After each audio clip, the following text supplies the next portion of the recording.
everybody. It's Jim with RV and the Tanners. And today I'm going to talk to you about a neat little product from HooToo. It's called the HooToo TripMate Titan. This device itself on Amazon is like 40 bucks. The neat thing about it is it provides a lot of different things that make itself useful within your RV, and maybe if you travel and you stay at hotels, or if you go to Starbucks and you want to reuse the Wi-Fi. What this thing is it's a router, and it does all different sorts of router functions. It's an AP, it can do bridge mode. But the neat thing about this is really what we use it for is if we arrive to an RV park, or when I arrive to a hotel from when I go out for work, is this device can take the internet that's being provided to you from your hotel or from the campground and then rebroadcast it through this device. When I say rebroadcast, basically you're going to get maybe one IP address at a hotel. You might get a couple at a camp station or campground. But the nice thing about this is now what I let this do is I rebroadcast the same SSID that I do in my house. So all the devices that we bring camping with us all automatically see the same SSID as they do as if we were at home. So like this laptop, my phone, my wife's phone, my wife's laptop, anything else that we would bring along that we have connected previously at our house just sees this as the same router it thinks it is, the same router that's at home, so we don't have to enter in the campground's Wi-Fi code to everything. And again, if you're limited to one or maybe two connections at a campsite or your hotel, this can alleviate that problem because the campground or the hotel only see this connecting to their internet, and then you can connect as many, up to 256 devices if you really wanted to, through this. Some of the limitations of this, this is a 2.4 gigahertz Wi-Fi. And why I say that is 2.4 gigahertz is the most common Wi-Fi out there. The next most common one, and the only other one actually, is 5 gigahertz. Now 5 gigahertz is a lot faster than 2.4 gigahertz, but the problem with 5 gigahertz is it doesn't travel very far, nor does it travel through walls very well. So if there's a tree in the way, or if the Wi-Fi's in the hotel, maybe it's a couple floors down, it doesn't travel well through those barriers. Whereas 2.4 does travel through those barriers at a better pace.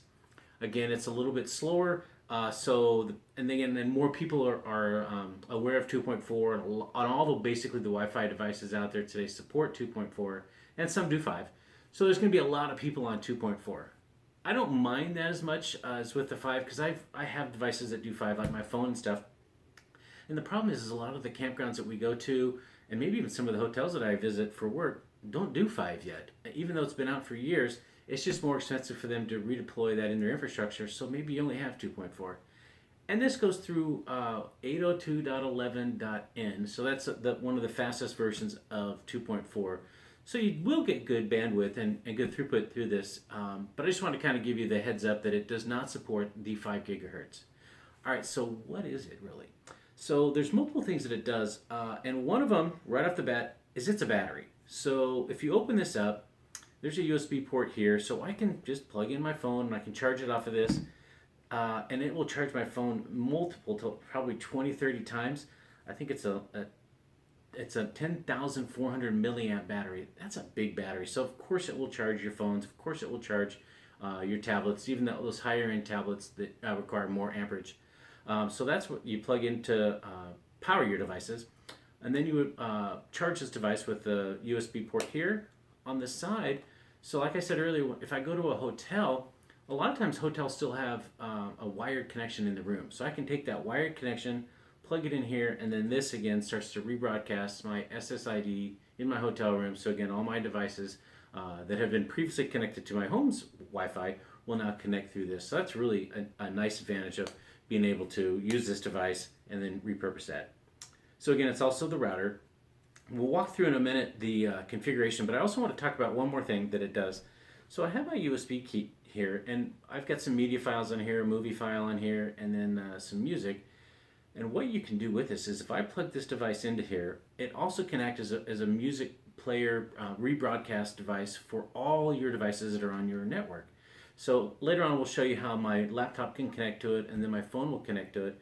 So if you're going down the road and you have some music or files you want to share with your kids, you can put it in this device, and then anyone again that connects to this can just open up the app on a phone, or they just go to a web page on a computer, and then they can easily access that. It's a neat little tool that shows you videos, pictures, and other files that you can access. So all that's bundled into a $40 device. Pretty neat. Some limitations, but next one I want to get to is actually showing you how it actually works on the phone and then how it works on the PC. Alright, so I've moved over to the side here, so what I'm going to do next is run through the application on my phone. I'm going to try to broadcast it up behind me here so you can see that.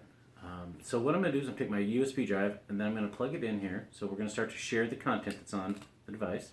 And I'll show you how to connect it to Wi-Fi as well. So on the phone itself, the first time through you have to go through once initial setup. And what that does is you will have your Wi-Fi connect to the predetermined Wi-Fi SSID on here. It's HooToo something, but each one is a little bit different. But the password for all of them is 8 number ones. And once you get logged into that, again, you only have to do that once, you'll see what's being shown now. So it says the device name at the top and then the security protocols that I'm currently using. And then it shows a bunch of SSIDs. I guess there's a lot in my neighborhood. But we've clicked mine, Momo 2 gigahertz. So what that's telling me right now is I'm already connected. That's the one that's in our house. And then again, when I go out on the road, this is going to still broadcast that same ID to me so that I don't have to keep entering that in every time. So that's very neat. What you would do then, in this screen down here where you see Momo and Zool, JamSam, if you're in your campground or in the hotel, you're going to see their Wi-Fi show up here. So what you do is you connect to their Wi-Fi once here, enter in their credentials if they have a password, and then all of a sudden this again is still rebroadcasting your SSID that you typically use all the time, so all your devices connect up. Alright, so the next thing that we're going to do is bring up the actual interface.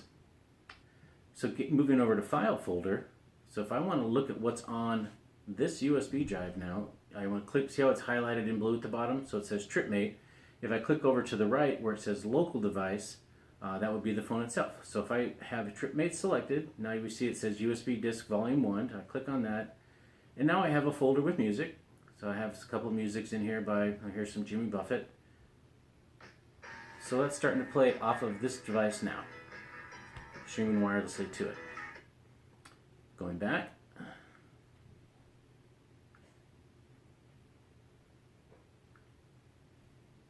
Going back, I can see if I have some pictures. Here's some of the stuff that I've used on our channel before. So here's a step for the for your tire. This is a circuit breaker switch, an 80 amp switch. And then go back one more. And now if I want to look at say a video, if this is like your kids in the backseat bored while you're driving somewhere, we can click on this video and it will start to play.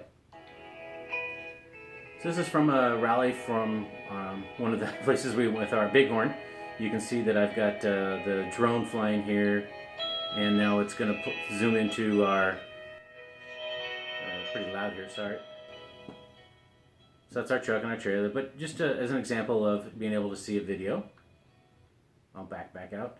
So you can think if you have a bunch of music that your children like to listen to, or you like to listen to in your RV, you could easily just click on it here, start to play it. And then it also supports if you have a device called a Chromecast, where you could just click on it here, and then you could just, what they call it is you flick it to the Chromecast and it starts to play either on your TV if it's a movie, or it starts to play in your stereo if it's music. So that's a really neat function that's built into all this. Again, $40. Right now, I wanted to show you something earlier. If I click on the button on the top, it tells me that I have 3 bars of power left. So that's the device itself on the phone. So you can see it's very simple in order to configure it, to get yourself online, and then let all the other devices that you have be able to get online when you're traveling again, either in your RV or in a hotel or whatever else. Starbucks. We're going to look at the view of how it looks on a PC, because earlier we showed you how it looks like on a phone. So on a PC, you would just open up a separate browser. So you enter in the address, which is 10.10.10.254. Of course, current browsers will remember that, so you see that it does that. So I click on it. Now it starts to access the device itself. It automatically logged in because I've already been there once, and the browser remembered the password, which is nice. So we click on Explorer, and now I'm starting to access the drive, the USB drive. I click on that.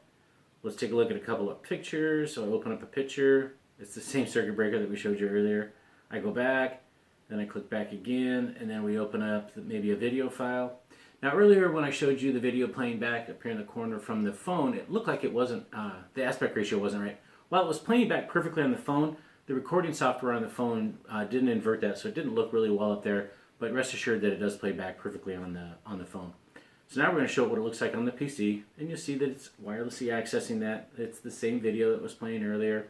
So now you can see that you could share any kind of maybe home videos or movies that you might have purchased on iTunes or from Google. Finally, on the PC, you can also do this on your phone if you want. You can actually click on the device itself, the file, and then if you want to, over here in the corner, you have an option where you say you can actually copy it or actually download it directly to the PC. So let's say you had this device, you were sharing some content with folks, but you were going to leave later on. They have the ability then not just to stream directly from the device, but they can actually download that to their system. So they could take the movie, they could take your music files if you want to let them, they could take pictures if you're sharing it with family. So all that's just like it was on a home network, but it's wireless and you have the capability to share it. Alright, so closing out, I hope you've enjoyed the video. This device has really worked out well for us, both in the RV when I travel for my employment. If you get a chance to take a look at it, the links are down below in the comments. If you have any questions, feel free to write them down below. I'll try to answer those as soon as possible. And finally, if you have a chance, please remember to click on that little button over there to subscribe to our channel if you haven't done so yet. I appreciate your time, and thanks for watching.